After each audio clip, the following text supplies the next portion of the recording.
ज्यादा पढ़ने से ज्यादा मार्क्स आते हैं ऐसा बिल्कुल भी नहीं है। पढ़ते जा रहे हैं, पढ़ते जा रहे हैं, पढ़ते जा रहे हैं, पढ़ते जा रहे हैं। पहले चैप्टर का सवाल का जवाब नहीं दे पाते, पहले चैप्टर पहले सही तरीके से पढ़ने से ज्यादा मार्क्स आते हैं। साइंस स्ट्रीम में 96% लाना किसी चुनौती से कम नहीं है।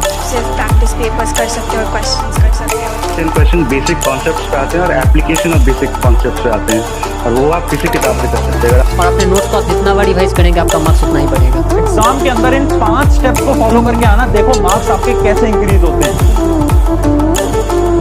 तो हाय एवरीवन, मेरा नाम है विशाल बैठा और अच्छा आपने नोट करा होगा ना, कुछ ऐसे आपकी क्लास में स्टूडेंट होंगे या तो आप भी हो सकते हो जो कि एग्जाम से कुछ दिन पहले पढ़ते हैं, एक रात पहले पढ़ते हैं और मार्क्स बहुत अच्छे लेकर आते हैं।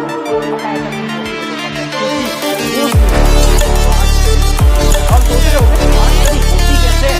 वही आज 5 स्टेप्स बताऊंगा, अगर इनको फॉलो करा आप भी अपने रास्ते पर और अच्छे बन पाओगे। एक एक करके सारी टिप्स बताता हूँ। पहली टिप बताता हूँ, बड़ी ही एक सच्ची स्टोरी है। स्कूल के अंदर हमारे क्लास के अंदर आपको खूब बड़ा ही एक टफ सवाल दे देते हैं, ऐसा सवाल जो कि क्लास का एक भी बच्चा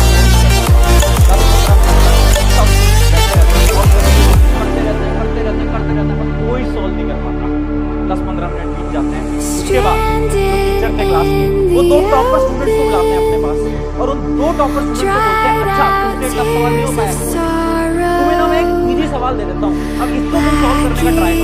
अब टॉपर सवाल को ट्राई करते हैं सॉल्व करने का, बट उनसे वो इजी सवाल नहीं सॉल्व होता।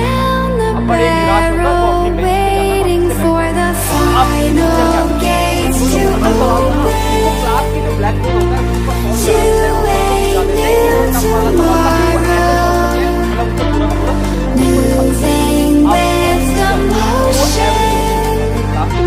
वाला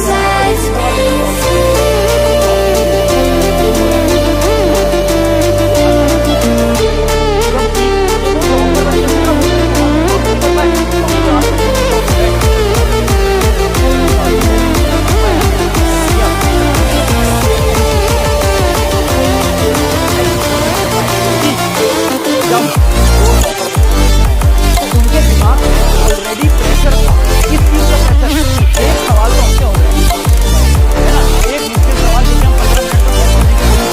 वो ऐसे सॉल्व करते हैं, मतलब उसको पूरा का पूरा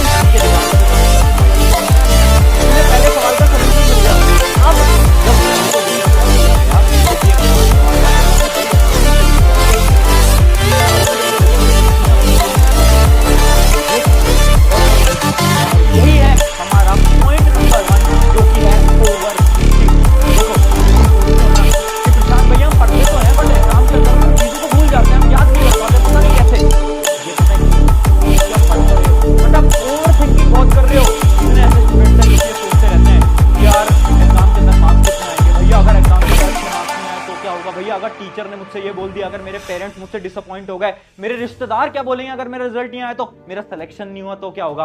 कितने ऐसे स्टूडेंट्स हैं। हम क्या कर रहे हैं, हम हर रोज ओवर थिंकिंग कर रहे हैं।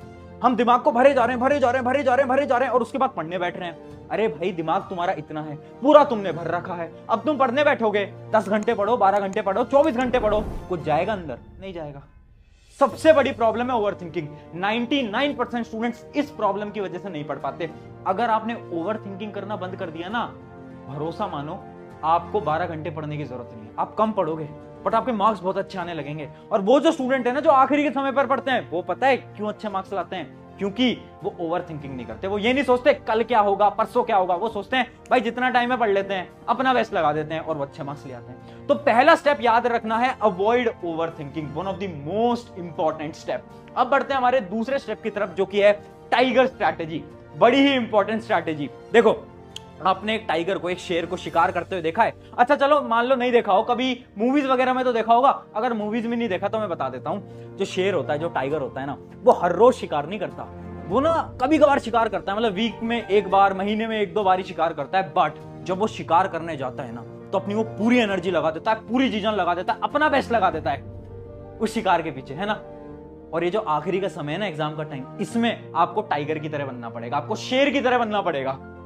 अब आप 12 घंटे पढ़ो, 10 घंटे पढ़ो, फर्क नहीं पड़ता, बट आप जितने भी घंटे पढ़ रहे हो ना, उस घंटे में अपना बेस्ट लगा दो। अच्छा, तुमने कितनी बार ये देखा होगा कि तुम पढ़ रहे हो, तुम्हारा हाथ मोबाइल फोन पे चला गया, तुम पढ़ रहे हो, तुम्हारा अचानक से हुआ कि यार चल पानी पी के आते हैं, घूमने जाते हैं, और फिर तुम बाहर गए अपने रूम से, और फिर तुम 1 घंटे बाद रूम के अंदर आ रहे हो। कितनी बार हुआ ये?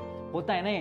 तो हम पढ़ते तो हैं, बट हम अच्छी तरीके से नहीं पढ़ते। तो अब से आपको क्या फॉलो करना है? Tiger strategy. टाइगर स्ट्रेटेजी ये बोलती है कम पढ़ो, 5 घंटे पढ़ लो, 4 घंटे पढ़ लो, 6 घंटे पढ़ लो, फर्क नहीं पड़ता, बट उस समय पर आपको तपस्या करनी होगी। तपस्या मतलब कि भैया सब कुछ भूलना पड़ेगा। मोबाइल फोन कहां है? दूर रख दो, दूर रख दो, रूम की कुंडी लगा ली, है ना, अपनी किताब कॉपी के साथ बैठ के पढ़ रहे हो, उस समय पर डिस्ट्रैक्शन एकदम जीरो करना पड़ेगा। यह है हमारी टेक्निक नंबर 2, जो कि है टाइगर स्ट्रैटेजी।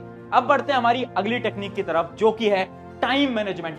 सबसे बड़ा सवाल जो कि मुझसे हर एक स्टूडेंट पूछता है कि भैया टाइम नहीं है, भैया टाइम ही नहीं है, भैया एग्जाम इतने पास हैं, एग्जाम तो हमारे ऑलरेडी चल भी रहे हैं, और भैया इतना कम टाइम है, कैसे हो पाएगा, मेरा दिन तो यहाँ वहां चला जाता है। उसके अलावा भैया मैं टाइम टेबल बनाता भी हूँ, बनाती भी हूँ, बट मैं फॉलो ही नहीं कर पाता, फॉलो ही नहीं कर पाती, है ना। ये सारे डाउट्स है ना। अब ध्यान से सुनना, आपको बोल कौन रहा है कि टाइम टेबल बनाओ? कौन कह रहा है आपको टाइम टेबल बनाने के लिए? भैया सब बोलते हैं, हमारे टीचर बोलते हैं, यूट्यूब पे बोलते हैं सब। मैं क्या बोल रहा हूं?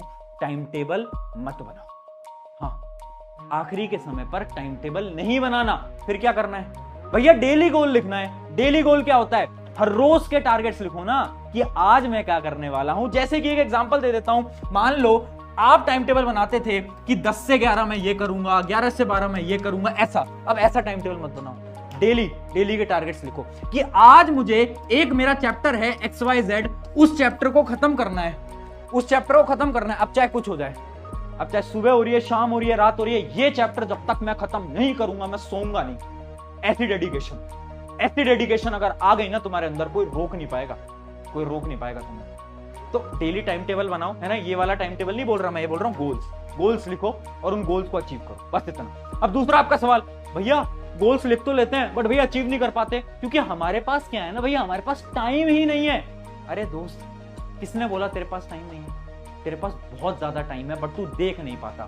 अब आपको क्या करना है ना, अपनी मेंटेलिटी को थोड़ा बहुत चेंज करना पड़ेगा। कैसे? अभी तक आप क्या करते आ रहे थे? अभी तक आप ये सोचते आ रहे थे कि भैया हम ना पढ़ने का टाइम बनाएंगे, है ना, कि भैया हम 2 से 3 पढ़ेंगे, 4 से 5 पढ़ेंगे, पढ़ने का टाइम बनाएंगे। बट अब से आपको क्या करना है? पढ़ने का टाइम मत बनाओ, बाकी चीजों का टाइम बनाओ। मतलब पूरे दिन भर पढ़ाई करनी है, बाकी चीजों का टाइम बनाओ कि भैया सुबह उठेंगे, क्या करेंगे? पढ़ाई करेंगे। अब भैया 8 से 9 ना मुझे नहाने जाना होता है, तो नहाने जाने का टाइम बनाओ, बाहर खेलने का टाइम बनाओ, गेम खेलने का टाइम बनाओ, मोबाइल चलाने का टाइम बनाओ, बट पढ़ने का टाइम मत बनाओ। समझ पा रहे हो हम क्या कर रहे हैं? हमारे दिमाग की जो साइकोलॉजी है उसको घुमा रहे हैं। अभी तक हम पढ़ने का टाइम बना रहे हैं। मैं क्या बोल रहा हूँ? पढ़ने का टाइम मत बनाओ, बाकी चीजों का टाइम बनाओ। जब तुम बाकी चीजों को फिक्स कर दोगे ना, क्योंकि होता क्या है ना, हम बाकी चीजों का टाइम ही नहीं बनाते, हम ब्रेक ले लेते हैं और फिर ब्रेक तो हमारा चलता रहता है 1-2 घंटे। टाइम बनाओ, 1 घंटे मोबाइल चलाऊंगा, 2 घंटे बाहर खेलूंगा, 3 घंटे यहां पर लगाऊंगा, बाकी टाइम में क्या करना है? पढ़ाई करनी है। ठीक है, ये हमारी टाइम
जो कि है मेक योर वाई क्लियर। इसको मैं एक छोटे से स्टोरी और एक एग्जांपल के साथ समझाता हूं। इमेजिन करो दो बिल्डिंग हैं, ये है हमारी बिल्डिंग नंबर 1 जिसको मैं B1 बोल रहा हूं, और ये है हमारी बिल्डिंग नंबर 2 जिसको मैं B2 बोल रहा हूं। ठीक है, आप हो यहां पर, ठीक है, और बिल्डिंग 2 के अंदर अचानक से आग लग जाती है। क्या आप अपनी बिल्डिंग को क्रॉस करके अब बिल्डिंग 2 के अंदर जाओगे? भैया ये कैसा सवाल पूछ रहे हो? ऑब्वियस सी बात है, हम नहीं जाएंगे। हम बेवकूफ थोड़ी ना, मूर्ख थोड़ी ना, हम आग लगी हुई बिल्डिंग में जाएंगे। चलो मैं तुम्हें 10 लाख रुपए देता हूं, जाओगे? भैया नहीं यार, 10 लाख रुपए हमारी जिंदगी से इंपॉर्टेंट थोड़ी है। चलो मैं तुम्हें 20 लाख रुपए देता हूं, जाओगे? नहीं भैया, जिंदगी इंपॉर्टेंट है ना। अब ध्यान से सुनना, इमेजिन करो बिल्डिंग 2 के अंदर तुम्हारे कोई रिलेटिव्स हैं, तुम्हारे रिश्तेदार हैं, या फिर तुम्हारे पेरेंट्स हैं, है ना, तुम्हारे मम्मी पापा हैं। अब क्या करोगे? भैया अब तो जाएंगे।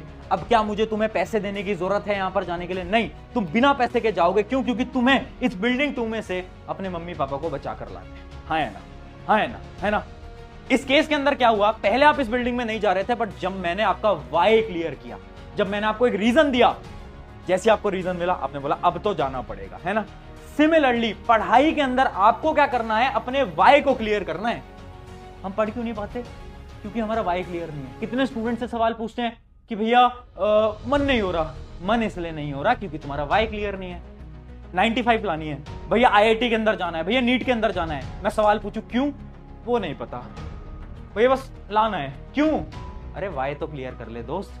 जब तक वाई क्लियर नहीं होगा तब तक कैसे हो पाएगा? ठीक है, और क्या है तुम्हारा वाई? आज सोचो और इस वीडियो के अंदर कमेंट करो।